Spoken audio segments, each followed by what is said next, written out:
year, 5 year, 10 years. And so, general obligation bonds. This applies to all projects, general obligation bonds. And they're not always public. Some of them are private and get general obligation bonds. And there is occasionally they get variances, but for the most part, that's gotten less and less. There's over 400 projects and in the whole system, and it continues to build on that. So,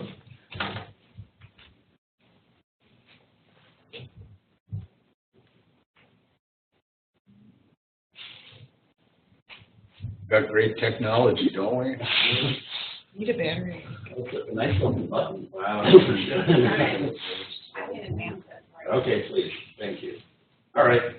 So obvious, large, diverse state with time cold, dry winters, as we all know. Warm, humid summers, and type 2 rainstorms. So high intensity, short duration, and infrequent. It's the dominant rain regime for North America. Okay, take the next one. So the current guidelines have missed opportunity to develop each site to its full potential, to determine and evaluate the unique pathway for each site. So whether it's the site of a natural area, or it's a green field, or it's a suburban development, or it's an urban development, there's a range of things that can happen along that continuum. So, as I mentioned, the state is very well inventoried, and most of its physical characteristics are mapped. So this is a resource that D3 can piggyback onto. All right, I'll take the next one. I don't want too far. There you go. It's a little bit slow, so I said. That's all right, yeah. Next one. Okay. There we go. Got it? Yep, thank you. So it's similar to the SB, Sustainable Building 2030 Energy Standards. So that's a 2030 challenge, as in what are we going to be, what are our buildings going to be in 2030? So it's similar to that, and it comes, as I said, out of this Minnesota Sustainable Design Guidelines. So performance metrics rather than prescriptive. Particular sites of the designer can incorporate into the project's particular site designs. And some metrics can be combined to create a simpler design solution. So everything isn't a silo. Some things are doing 3 or 4 jobs, if we think in terms of ecological systems or ecosystem services. Next. Thanks. So the guidelines are improved to it. The goal is not maximum, the goal is optimum. What is the kind of the point that where we arrive, where we may not be able to get to this point, but if we're at the optimum here, we're taking advantage of lots of different things about that particular site that's really the target. And if we're in a super urban area, it's harder to do certain things than it will be in a rural area. And this map is just showing, for instance, the recorded instances in herbarium collections or sightings of Western Prairie Fringed Orchid. So one of the things that we like is if there's a project being built right here, and we see that this is in the Bell Herbarium records, we would like for the designers to at least set the table so that Western Prairie Fringed Orchid could happen. They may not be able to collect the seeds and make it happen, but at least if we think of it this way, that if we're setting the table and all of the plants are buckthorn and garlic mustard, and those are zeros, it's going to be really hard to move that whole thing up to maybe a 4 or 5 or 6 on a continuum of conservancy from 0 to 10, where we get a ladyslip or Western Prairie Fringed Orchid. So we wanted, again, that's part of the outcomes. We're trying to push the system along so that you're going to get a Prairie Fringed Orchid if you're averaging, in terms of coefficient of conservancy, a lot of 5s rather than 0s and 1s. Okay? So Planetary Boundaries, so originally I think it's Lester Brown at the World Watch Institute. So they're looking at critical issues. If you're inside the green circle, you're within the limits. Biodiversity loss is off the chart. Nitrogen cycle is off the chart. You see that climate crisis is advancing past the green. Phosphorus cycle, we're bumping right up against its limits. Next. Connect and increase biodiversity, build habitats, enhance them, protect existing soil formation or set the table so that we can create soils that are that can support ecosystems, enhance pollination, create storage and cycling of nutrients, and one that's not on here is move the landscape more towards a recharge landscape than a discharge landscape. This is the existing system, and you just go to b3.org and you can pull it up that way. Here's the guidelines that are related to site water currently, and we're moving it into 5 major categories. Next. So site water connections, site water quality and efficiency, soils, vegetation, animal habitat support. We got to come up with a better name than this. So if we look at this in terms of vegetation loss, this map here, you know, we're out in the western part of the state, all the agricultural areas, 90% loss. We move into this middle part, 40 to 60, and then 5% loss. And you've probably seen the articles suggesting that really, in terms of water quality for lakes and streams, if you really focus up here, these ones can be brought to maybe an equilibrium that's not terrible, but these ones are almost totally lost. But we do want to at least keep and hold on to this, move this more towards maybe 20, 30% loss, and this may just be outside the point where we can bring it back, except on an individual site basis. So this is Marshner's map of Minnesota. This is based on the public land survey records from 1847, 1845 to about 1907. So when they were almost all guys, so I'll say these guys. When these guys were out there surveying, they were out in all sorts of weather. I mean, I think it's a kind of a heroic effort that they undertook. And they were examining vegetation and soils on a quarter section, so in 40-acre parcels. So they were pinning out where things were. They were reporting their stuff on vellum. And of course, there's going to be a few of them that are not doing their job and are down at the bar, and they make it up and make a good time. And they say, yeah, I was out there, it's terrible weather. But in any case, most of them, it's pretty consistent.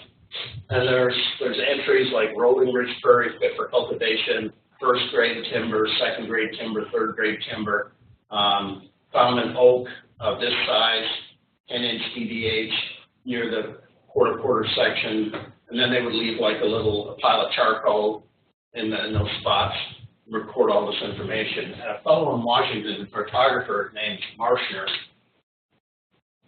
he did it for Minnesota because the records were the best. And he records exactly the kinds of plant communities that came out of these descriptions. I mean, these guys were out there with chains measuring the width of streams and things like that. So, anyways, and that's what came out of it. This came out of the 30s, and the DNR has updated this and added other layers to it as well. But this is the foundational drawing. Next.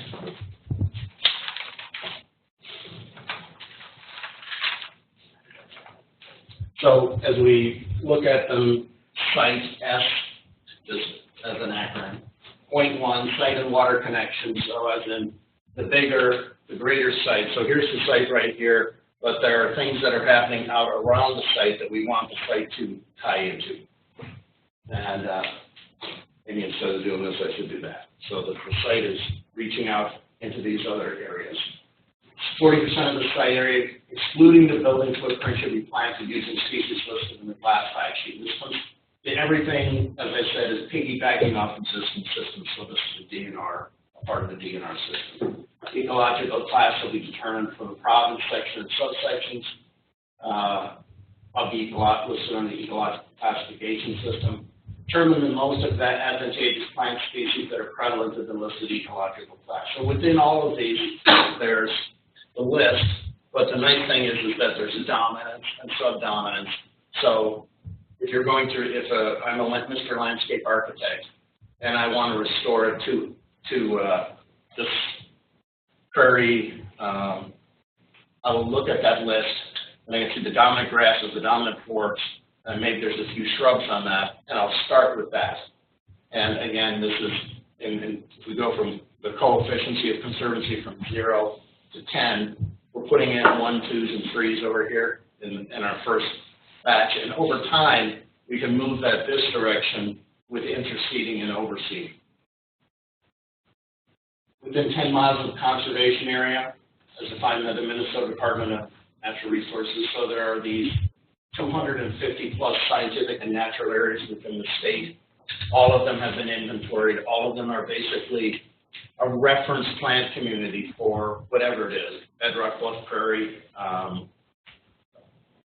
certain kind of bog, certain kind of wetland, etc. So it's an exceptional catalog, so to speak, like a reference library. And then within 1 mile of the natural area is defined by, so this comes out of the county biological surveys, and can piggyback off the scientific and natural areas next. And then we have these other guidelines. So it's almost like it's in the form, in the guideline, it's a form of a checklist. It lists out these things, and it's like you just do a check, and I decide a major migratory flyway, so within 10 miles of the Minnesota River Corridor or 10 miles of the Mississippi River Corridor, those are major flyways. Planned animal movement corridor, so this is something that the DNR may be embarking on. Wildlife management area, terrestrial habitat of reptiles and amphibians. So within the county biological surveys, if you pick one up and look at it, so Wright County, most of it will be white, because that means there's just nothing left. All the matrix is developed. But every so often there's these little patches that are bright colors, and those bright colors represent these unusual plant communities. And then you'll see little diamonds and little asterisks, and those refer to endangered, rare, threatened, and endangered plants or animals. And they don't give you the exact location, but if you're beside one of those, you can contact the DNR. You can sign off that I'm not going to send somebody out there to collect the rare prairie fringed or dig them up and take them with me. I'm just doing this so that I know what is that plant that's out there that I can start to set the table for. So it's great. The ecological framework for it to live in. Insects, arthropods, habitat, fish of Minnesota, birds of Minnesota, National Wildlife Refuge, or National Wetland Management System. Next. So if we look at the watershed in terms of, is it the upper part of the watershed, is it the lower part of the watershed, or is it some steep slope in between, or steeper slope in between? And we want the development to respond to its location in the watershed. If it's up here, it should be a place for a lot of recharge. Dominant, it should be dominant, especially if we have the 4 soil types, A, B, C, and D. This A is being the most pervious, the one that lets the most water through, and D being the tightest. But typically, we don't find a lot of D soils up in these locations. We tend to find A's and B's as a general rule, and we tend to find C's and D's down in the lower part of the watershed where the fines have been pushed down to. So it's a combination of location in the watershed, hydrologic soil group, and this. I just received this yesterday evening, this updated presentation. They said, we want you to present this one, and I couldn't change it. It's not a 10-inch, 50 or 24-hour rainfall. It's an enormous event. It's a 10-year, 24-hour, which around the Twin Cities area is still a big storm. That's like almost 7 inches. So I'm located in the lowlands and hydrologic soil group, so that's going to change up. But A, B, C, or D, And this is a 5-year, 24-hour rain event, again, much smaller than a 20-year, 24-hour. Use the features of the site location of the watershed or lake shed and any site watershed features to inform the design of the site. So I'm a landscape architect, so I can make this joke. So landscape architects are good with design, and we like to draw things and color them in. But in terms of science, not so much. So that's what this is to do. This is basically, you don't have to hire a scientist to be part of your project, but you've got to get a result that is as if there was a scientist on the project. So that's what the B3 is intended to push them towards these efforts and then outcomes as a result of it. Next.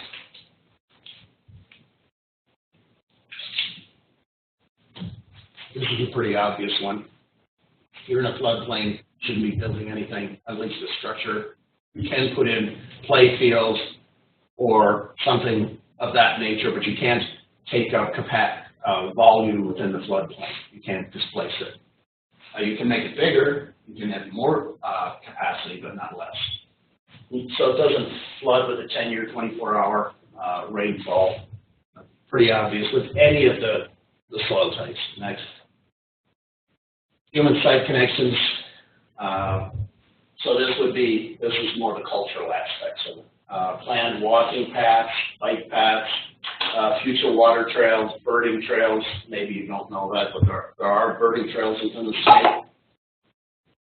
Minnesota's done quite a few of them out by the Minnesota River.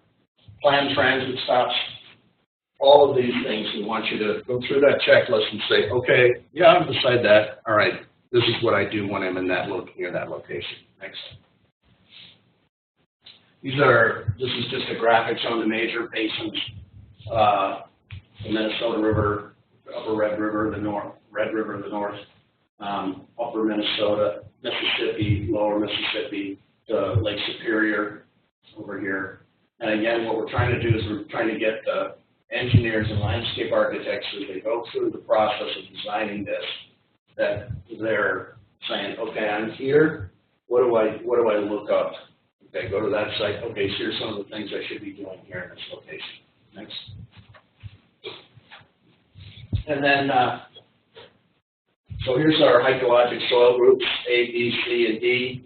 And here's our targets for what we want you to do if you're in those locations. We want you to try and infiltrate just about as much as you can for a 2-year, 24-hour storm. And that's just about the LIB standard. So it's about 1.1 inch in the state, that storm event. So it's pretty typical, and we wanted to piggyback it off, not the LIB, the MIDS system. And again, we want to apply it. That only currently applies to linear sites above an acre. We want to apply it to all of E3 sites because we feel it's a valid and good system. It's a good target to go for. B soils, lower on infiltration, but high on the evapotranspiration. Same with C. The D is very high on evapotranspiration. By that we mean that we want you to create locations where there's divots in the landscape, so water can be stored there, or it can be stored in cisterns, and then it can be used to irrigate that vegetation in that landscape. So that we're trying to burn off the stormwater. Next. Got the MIDS calculator. There's a link to that. We describe that as in regards to the process of doing the B3, and then people can just piggyback into that system.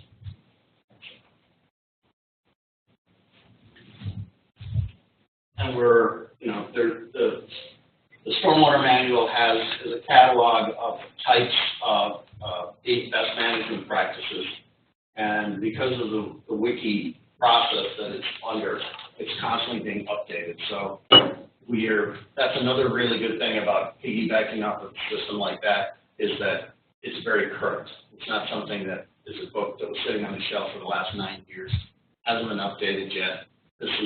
It's a live system. And then obviously phosphorus and TSS, the major targets for reduction. and we tell them where to go on the site. Next. Again, the hydrologic soil groups, various 5 provinces, and then occasionally they're going to be in a location where there's problems with groundwater contamination, typically in this part of the state, the southeast, with the karst topography.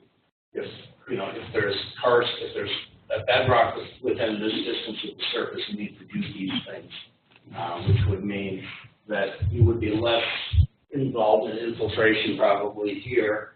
You'd be more shifting towards higher evapotranspiration. Next. Excuse me? Yeah. Can you go back? You keep saying 5 provinces? Yes, sure. I count 4. Okay, sorry. I've counted a bunch of times too. Okay, So. sorry. Well, I make this yellow almost the same color as this. So this is coniferous forest. This is tallgrass, aspen parkland. This is deciduous forest. This is prairie grassland. And Where's the 5th? the fifth is really eastern hardwood and then a savanna, oak savanna. So it's an oak split between oak woodland. It's not showing up in this one. Some of the others it's supposed to show up. I apologize. Exactly. I'm not colorblind though, so. No, you're not. You're doing fine. Okay. Next. These are part of the guidelines where we don't, it's not a requirement to reach this benchmark, but what we're saying is we want to be mindful of nitrogen and nitrate issues on sites. We want you to be mindful of road salt, and we want you to plan your site so that there isn't such a need to pour the salt on as has been in the past. So you could talk to that a lot better than I could. But earlier in this process, last year, I was thinking we would be able to set a benchmark and say, this is what you have to shoot for. That got shot down. So it's a guideline now, or it's a guidance or suggestion. Go ahead. So, with respect to nitrate, especially in rural areas, what human activity, septic systems and, your home and yard, what that contributes is chaos in comparison to what happens in the agricultural land, that there's nothing you can do about that part. I mean, you as a architect can't do anything about that. So how much this, what you can change in construction contribute to the nitrate levels in any given average private well in that area. Yeah, that's an excellent point. And how do I put this? There's a very, very strong lobby within the agricultural community, and the community within buildings, architecture, and stuff like that is much weaker. So these are pressures that came as a result of the legislators. And I think one of the things with the agriculture is that it's one of those don't touch it, it might go off kind of a deal. So within the site, we know we can control our efforts within the site. And it's not what our ideal would be. Our ideal would be to bring the agricultural landscape along with that. But that would also mean changing laws with regards to doing farm wetlands and a whole bunch of other things that are beyond the purview of this. So that's within this within this system. We have a very, very thin area of where we can change. Yeah. But that's what that comes from. It's somewhat like neonicotinoids. Neonicotinoids they're poured on by the ton out in agricultural areas, and then as it came up in regards to reducing the amount of impact of emerald ash borer on ash trees, there's been huge pushback on that. And if you look at it, it's kind of like comparing a cup with a ton of stuff. But all the pressure is on this part of the landscape to do it down to to the absolute finest resolution you can, but out here, you just pour it out in a truckload. So it's just the dynamics of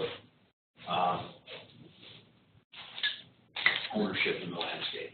It's really a Clean Water Act, I believe. Yes, yeah. I mean, fundamentally, it goes back to that. This carve out was done for agriculture in the early 70s, and because it was done then, and then it was done also again in the 87 with the Wetlands Act, Conservation Act, and it's like they're so far down the road, I don't know how they're going to shift it back. But at some point, I think it will. Next. Yeah, that's what I mean.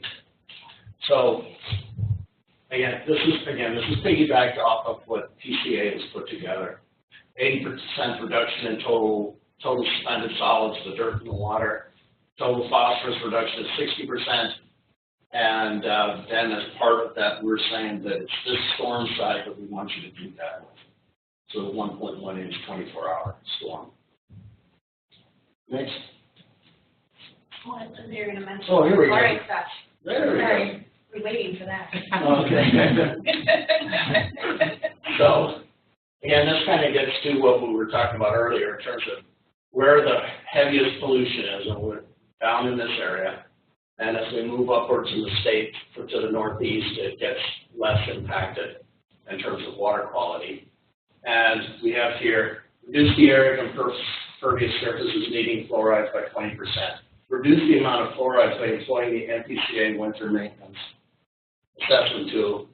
Develop a chloride management plan for the operations site to ensure ongoing limits of chloride use. Essentially, you know, there's five, as an example, there are 5 streams in Minneapolis that are being monitored, Minnehaha Creek, Shingle, etc. And of those 5, all of them are impaired for fluorides. The TMDL on them shows them impaired for fluorides, and we're 2,000 miles from the ocean. So, anyways, do you want to add? No. Okay, all right. Site water quality and efficiency. No potable water used for irrigation after a 5-year plant establishment period. This was the graphic I inherited, so there it is. You can use gray water for plant irrigation at any time, but the plumbing code requires that it be subsurface. And rainwater too. So hopefully is there anyone in this room here who's working on the plumbing guideline code? Plumbing code? A little bit. A little bit, okay. They just came out with the letter of use report yesterday, Oh, okay. so it's gonna go to the legislature. My hope is that the plumbers see that splitting water up into different categories like black, gray, brown, and rainwater leads to more pipes in buildings, which is more business. Right, exactly. And more work, and then, so I'm not sure why it's been like that, but in any case, so when we worked on the green roof at the Central Library, those things have not been put in place yet.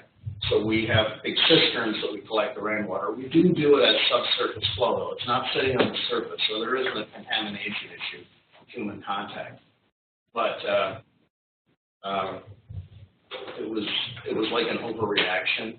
It was like, oh my God, they're putting these green roofs on, and oh my God, they're going to irrigate. That means plumbing. That means us. And what the hell are they doing up there? And it went to an extreme.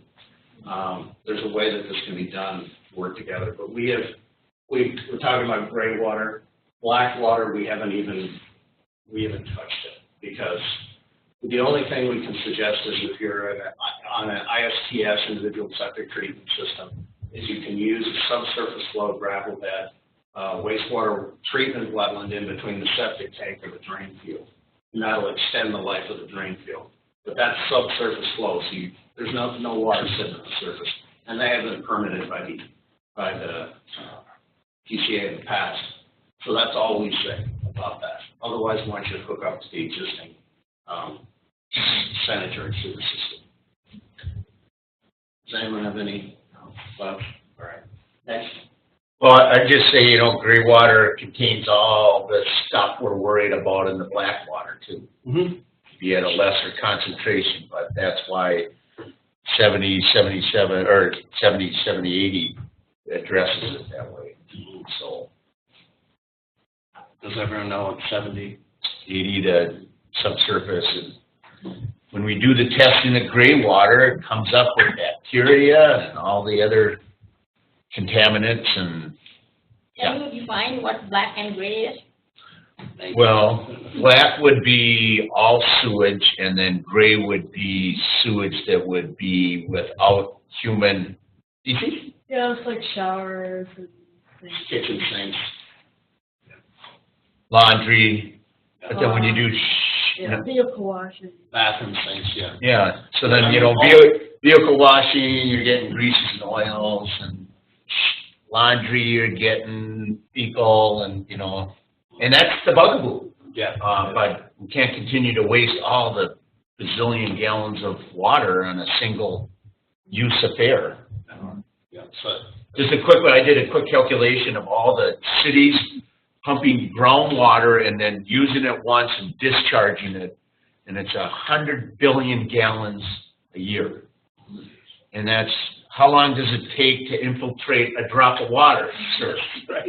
Much less 100 billion gallons. And so Every year. Yeah. it's unbelievable that we think we can continue to do this. But things change fast in the world, thanks to people like you. Oh, thank you. So that was a great explanation, and you know, that's the challenge is that it's a thinner, it has the same pollutants in it, but it's a much thinner mix, and this rigor is applied to this system, and it doesn't.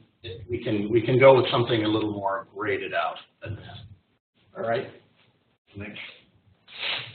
I had already switched. Oh, okay. Thank you. Thanks. All right, you had me there. So, reduce municipal potable water or harvested groundwater use in buildings by 50%. Again, this comes from the Sustainable Building 2030 approach, which energy is included in, materials is included in that.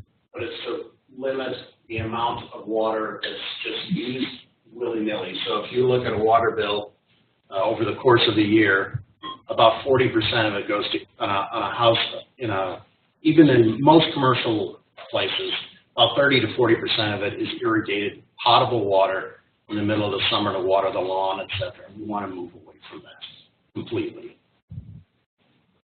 But you can do the fixtures and all these other things, but if you're doing this and you're still watering the lawn with potable water, it kind of defeats the purpose.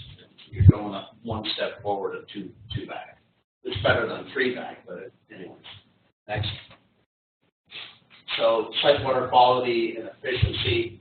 So pick out where you are in the landscape in the county, in the watershed or sub-watershed, and because our watershed districts and watershed management organizations within Minnesota, it's another level of mapping and refinement of what the resources are within the state, and it's something to piggyback off of as well.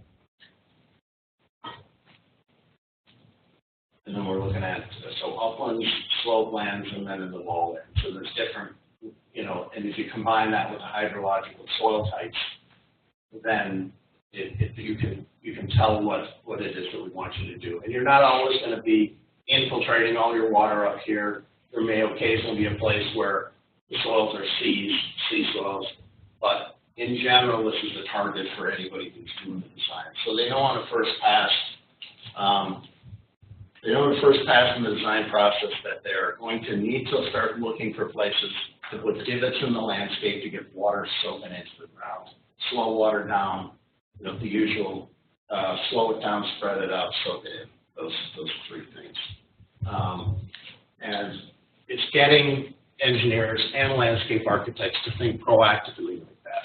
And the time to do that is in the sustainable design process. The time to do that is the very first meeting. The very first meeting, say, we're going to be looking at this. We're going to be looking at wherever we can get away without curbs. We're going to look at rural cross sections on the entry road coming into this facility or whatever it is. And we want to intersect. We don't want just curb cuts on the corners to let the water into the, or just let water into gutters in the corners.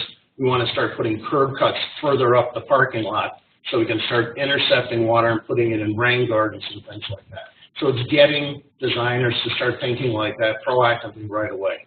Kind of like the very first meeting, it's $5 to change that. If you wait until construction or into construction, it's going to be $50,000 to do the same thing. So it's like $5, $50, $500, $5,000, $50,000, depending on where you put it in. So the designers for the site and water can't be brought in back here or way back here in the design process. They need to be brought in right up front. And that's How do ribbon curbs compare with curb cuts? they work just fine if they're, you know, pitched properly. So a ribbon is basically a flat curb. It's like, instead of going up like this, it just sits flat, but it's a concrete strip sitting in the middle of asphalt or whatever along a perimeter. So that's what a ribbon curb is. And it has a little pitch in it so that it centers it in the center of that piece of concrete, which is typically about 15 to 18 inches wide. Curb cut is basically regular curb, SB 15, and then, so it goes along like this. Water's running in the gutter here, and then every so often you have this part of the curb goes flat, and then it's usually 3 to 5 feet wide, and then water can go into that part of the landscape, but that can't be raised up. And that again gets to, we have to get away from pimples and go towards dimples in the landscape. So landscape architects and engineers are always putting trees sitting up on top of a hill. We need to start putting them down.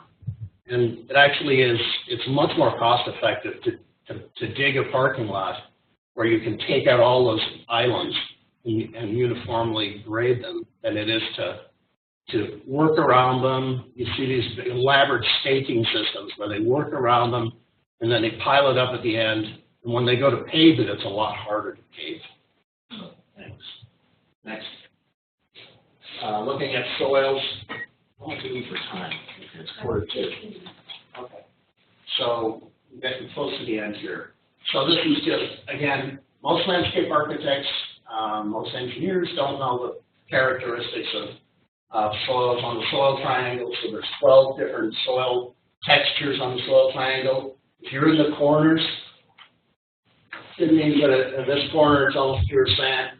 It's almost pure clay up here. It's almost pure silt here. And just as for, so if a sand particle is the size of one of these chairs, or maybe 2 of these chairs stacked up like this, then a silt particle is about this size, and a clay particle is about the size of my thumbnail, my fingernail here. So that's the kind of the range that they go. If it's silt, it's probably got there by wind, sort of. Here it came and it was in a still water body, and if it's here, it was in a moving water body. And then if it's like here in the center, which is most of the state, it was pushed there physically by a glacier or something like that. So the loams are centered in the center here, and the sands are out here. If you're in a clay environment, we want you to think differently than if to just say, oh, I'm in a vertisol, like in the Red River Valley. I can do the same things as I would do in a soil like this. And the answer is no, you can't. We don't want you to. We want you to think differently. Next. So this is from Nick Talinsky, University of Minnesota. He's just talking about what I just told you about. Next. And then this is a way to divide the state into basically gigantic soil provinces. And I find it very helpful. So if it's superior, low, glacial till, it's going to be more acidic. If it's the histosol, the giant peatlands over here, it's going to be extremely high, so at least 30% organic matter by weight. If it's in the center part, it's going to be the Des Moines low, so it's going to have more calcareous material in it, a different color. And if it's over here in the Red River Valley, which is the southern end of Lake Agassiz, it's going to be high in clays. Those vertisols, and again, you know, if they have to think of their parking lots differently, because those are high shrink, high swell clays, and because they're loaded with snipetites, and they have to think differently. So we're getting to think differently when you're in this area. Next. Describe the soil conditions. We want you to do a soil site inventory map of the site. There's 8 soil orders, 1,000 soil series, 7 soil classes, and all of these are already put together by UCA. For projects developing on a greenfield, we want to keep people off of greenfields as much as possible. And if they're going to propose a development, they need to give us a rationale for why they're going to do it.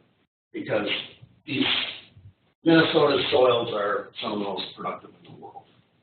And so we don't want to stick it to buildings on that instead, or parking lots. Next. And so we've got the web soil survey that anyone can go on to. And there's a set of steps. We'll go to the next one. You know, the area of interest, you can type where that is, and anywhere in the state, it will come up. And then if you go to the next step, and you ask for the soil series, it will pull you out the soil series. It tells you what that unit is. It's what it's called, the acres of it in the area of interest, and the percent of that total site. So this is an amazing, to me, this is an amazing resource that's available anywhere in the state, except in super urban areas, because they weren't mapped. Next. So go through these, determine the soil order, and then we came up with this other characterization. So is the soil a natural soil, an agricultural soil, or an urban soil? If it's an urban soil, it's going to be all mixed up. There's going to be no visible horizons. If it's an agricultural soil, it's going to have some of the major horizons, A, B, C. If it's a natural one, it's probably going to have things like an organic horizon and an E horizon that typically would mean that it wasn't disturbed, it wasn't plowed up. So that's, we want you to look in those areas, and that the standard of care for an agricultural soil is almost as high as the standard of care for a natural soil. When you get into these, we know that you're going to have lots of amendments and things that you've got to do because it is so disturbed and you've buried soil profiles, etc. But up here, we want these lands to be treated almost as well as these ones right here. Next. Site soil protection zones, and that is the guy in the pickup doesn't get to drive everywhere on the site just because he sees something over there and he wants to get from here to there, and he drives across everything and then compacts stuff on the way. So we have these limits: 40 feet beyond the building perimeter, 15 feet beyond the primary roadway curves, 5 feet beyond walkways, and any area under or closer than 5 foot of a tree drip line. So essentially, it's telling somebody they're doing a renovation in here, and the typical approach with greenfield development is that I want to do something over here. So I don't just do it over here. I knock out this whole wall system here to put something in over here. We're saying we don't want you developing sites like that. And if you don't, and if you want not to develop a site like that and it's bothersome to you, then you don't have to accept the B3 money. So you can always turn the money down. You develop it any way you like. Thanks. Bulk density, so there's a series of things we want the soil to be like when you're done with the site. So in the spaces that are non-constructed, clays and silts, 1.525 grams per cubic centimeter, 1.4 and 1.6 for sands. So that a lot of times it ends up like the Oregon Trail. They haven't run a cart out there for 150 years, but you still can't grow a thing on it because it's so compacted. And that's what we're trying to get them to think differently. You can't sell or export topsoil from the project site. That's a huge problem. where they say, okay, I'll strip my topsoil, I'll sell it to X, and then when Jay is doing his project, finishing, he's developing his project, I'll buy his topsoil at the end of my process. And we want you to end up with a respread of 12 inches, no more 4-inch respreads. And then laying nice topsoil over something like this counter right here. Next. I mentioned 3.5% of organic matter, kind of that's where we want you to end up, unless you have an atypical soil. Like if, sorry. So atypical soils. Atypical soils are the kind of soils you would find in a seep or a fen or a bog or bedrock outcrop or blowouts or dunes.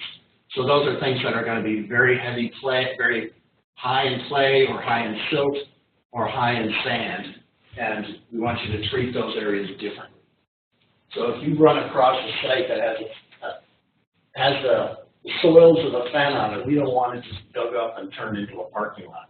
We'd like you to try and hold on to that and bring it back to where it was. And then we ask them to then go to the staff of Minnesota DNR Biological Survey folks and say, hey, what do I do? How do I plan it out? Here's the steps. And then when you're done with it, you put a fence around it and a sign that says, this is what this is, that's why it looks like it. We didn't forget to develop this, this is what it's about. Next. And we have a de minimis of 5,000 square feet. So if it's less than 5,000 square feet, we're not putting the pressure on them to do it. But for 5,000 square feet or bigger, yes. All right, here's the soil textures. I've gone through this already. pH between 4.5 and 8.5. NP fertility, we want them to use the Minnesota Soil Test Guidelines. It's the standard, and it's inexpensive, and we want them to use those and get familiar with them. If you're in an urban area that's an urban area, we want you to do these kinds of incorporation of biochar or Class A biosolids to address the issues of full density, organic matter, and soil structure, head development. Cation exchange capacity of 15, base saturation 30, mycorrhizal count of 2 clonal species. And all of these things are possible to do, and they don't cost a lot of money. So we take them through the process of here's the link, and this is what it costs to go to that. Thanks. So I did the 5,000 calculation. That's less than an ultra small city lot for your de minimis. You really didn't de minimis much. It'd be hard to believe a bonding would occur in a chunk of land smaller than. That's the same de minimis as the Wetland Act. So we piggybacked it off of that. So you don't have to get a special permit. The memorandum of understanding is if you're taking a chunk out of a wetland less than 5,000 square feet, you can do that. And so we figured we'll piggyback off of something that somebody else already has bought that panel. So it isn't very big though, but it's it's a good size, 50 by 100 essentially. This is just showing the various county biological surveys that are available, and it's actually now up into here, 22 on the left, where they've got the various rare, threatened, and endangered species mapped, and they've got the natural areas mapped as well. Thanks. Again, we want to steer them away from greenfield development, prime farmland of state significance, parkland, or formerly federally protected lands, conservation easements, and developed sites. We want to basically steer them towards something that was already developed, previously developed, so it's already disturbed. Next. Combined trunk areas of all trees. So if you're in the 4 ecosystem provinces, this is what we want you to do in terms of this is area at diameter, breast height in terms of trunk area. So 3 to 6 square feet at 10 years, 7 to 12 at 10 years, 5 to 10 at 10 years, 8 to 14 at 10 years. If you're in those regions. Next. adequate tree soil volumes, so in urban areas, this is in the existing guidelines, so we're just repeating that. You're putting in small trees, do this, medium trees, this. If you don't have enough room to put in big trees, but you want to use big trees, instead just use small trees. So, next. Diversity of genera. So the phrase is typically used with species diversity. It's kind of a misnomer. We could have put in 50 different kinds of elm, but when Dutch elm disease came, it wiped them all out. So we're thinking in terms of genera, ulmus or oaks or maples, and rather than, this species and this cultivar, but they're all part of the same genera. Goes on, et cetera, and stuff in terms of size. The size of the site determines how many more genera to have on the site. Next. So, native vegetation, we want to at least put 60% of it. We define it as the typical, which has been defined this way, is 200 miles up radius of the site. So that gives you a fair amount of space. Next. Here's the scientific and natural areas. So these are all these reference plant communities with all of the different dominants, subdominants, cross-sections through the landscape. It's going to be this type of hydrological soil group that you're going to find these kinds of plants. So if you know what to look for, it's easy to follow, break it down, and apply it to your site. Next. Pollinator friendly, so this is in the existing guidelines for neonicotinoid, and we're just putting those back in there. That's the stuff that I was telling you about earlier, that basically it's a nerve agent on insects. Next. Biomass targets, so at 10 years, we want you, if you said I was putting in a prairie, we want these kind of biomass volumes for prairie tallgrass, south and southeast forest, north deciduous plants. And you can see they're smaller as you go down the list. Entire site albedo, so this is already existing in the system, 0.3. That's a fairly high reflectivity, and it's measured on this date. This is that funky name again, but it should really be about plants. This is the hardiness, USDA hardiness zone.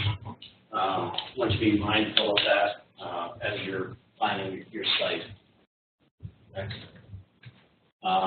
This is also in the guidelines, bird safe.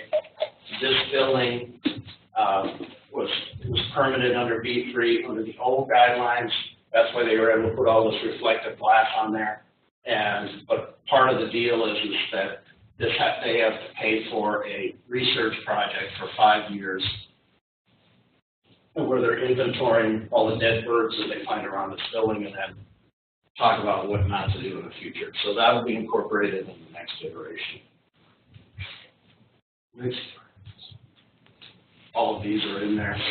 Those are in these guidelines, so they won't be able to put those kind of buildings out there again. Next. Animal habitat support. You're in 2 miles of an area of look at the map. You're within 2 miles of a rare, threatened, endangered species. Contact Minnesota Biological Survey, and then have them help you through this process. Next. Provide water features and specified characteristics. So if the site is a certain size, we want you to have some kind of open water. A certain amount of it is shallow depth. So in the past, it used to be that they would say, okay, a detention basin, that's good enough. But any animal trying to use that is going to fall in and drown. So we want shallow edges in certain parts of it as well. And then we want herb tile.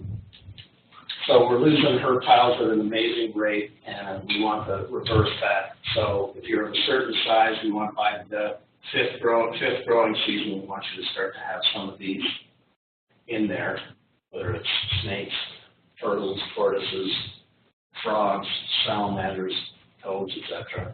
And then also pollinator as well.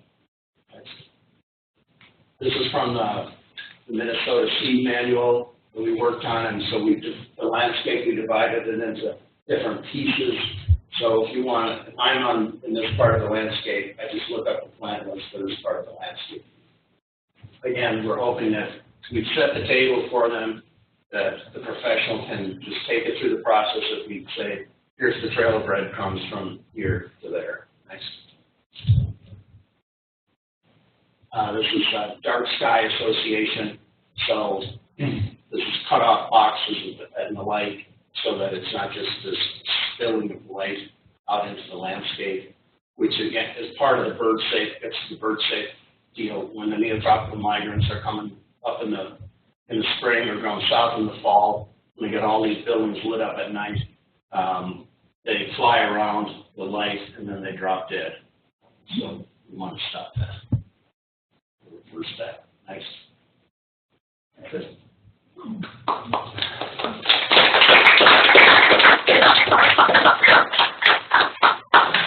Any questions? So the plant hardiness zones are shifting. Yep. And there's an expectation that the kind of the ecosystem districts are going to shift too. So how does that fit with trying to fit with what was here in 1847 and on? How does that all work? Within those various major plant provinces, there is of any one of them, there's at least a 30% overlap. So the thing is that with the overlap of species that you find in each one of them, if the plant community starts shifting one direction, there's at least the mechanism, or there's the individuals available for them to increase in dominance. So we've taken this approach with green roofs, and they're bedrock bluff prairies. That's our model for analog. And we have the dominance. So as an example, we have dominance of little blue stem and gray goldenrod, and then we have a series of other of these subdominants that are in there. And the Green Institute is an example, and it's not irrigated. So over the years, we've noticed it shift back and forth. Wet years, it's got a lot more goldenrod on it. If it's drier years, it becomes much higher in the grasses. So we feel that if we give it enough diversity out there, that the thing has flexibility in it, that it's got some resilience in it to move around, shape shift, so to speak. So in a big, massive development like the Destination Medical Center in Rochester, Yes. are you guys like consulting with them, or are they even on board with this kind of development? I mean, the Rochester will be look very different in 10 years. Mm-hmm. Yeah, no, if wherever they're getting general obligation bonds, Oh, okay. that applies. This system applies. And again, if they think it's too onerous, that's fine. They don't have to take the bonds. Nobody's making them take the bonds. It's not a making thing. It's like a choice that they make. Rochester is talking about trying to have some kind of green building policy too. So green building policy, they're working on it. Yes, yes. I'm sure that I don't know how many of those subparts of the project will get bonding, but some of them will. I'm pretty sure of that. And when they come to that, let's hope that they haven't said we'll bring in the civil and the landscape architects way out here, because if they want the money, they're going to have to incorporate these efforts into that process. I have incurred the wrath of my neighbors in the new development in Centerville because I have done lid development from my yard. I was with Ann Gelman when we first started this at PCA, the lid work. And so I have a rain garden, and I have a lot of trees in my yard. I don't mow the backyard. I have a lot of milkweed plants for the monarch butterflies. And the ordinance is one tree per yard, one boulevard tree. And so my neighbor actually would give me a hard time planting another tree, Roberta. So, you've got that attitude, and I don't think a lot of people are aware of this, ecological benefit to having lid developments. I agree. And we also had our topsoil strip. When it was being built, it was a tree farm. All the trees were removed. Topsoil strip. I put compost down before I put my grass in, but there's subsidence, and our sidewalks are buckling, Yeah. and our driveways are cracking. So a lot of what not to do Yes. if you go to Centerville. No, and this kind of gets to the process of you get the money and you're getting the money and we're incentivizing you to do this stuff. And if you don't want to do it, nobody's going to make you do it, but you can't get the incentive money. And that's the argument we have when people come in and they're all indignant about what they have to do. And it's like, hey, no problem. You don't have to accept the money. You can go do whatever you want. And that usually brings them back to earth. And it's like, oh, okay. That's usually when the client, the owner, and the general contractor say to whoever's stirring the pot, be quiet, okay? We're going to do this. Figure out a way to make it happen. It's happened to me in lots of these meetings because they have the bigger picture. It's like, if we want to build our project, we're counting on this money, and Yo-Yo over here has to shut up because we're going to lose that money, and we're not going to do that. So be quiet now, and we're moving forward. And here's the things that you have to try and do. Go ahead and try to do. So, which is the way it should work, you know? Because if the owner wants the money, the professionals are working for the owner, and if this is what you have to do to get the money, then if you don't want to work for me, go work somewhere else. But if you want to do this, then work with me. Thanks, Peter. Thanks a lot. Thank you.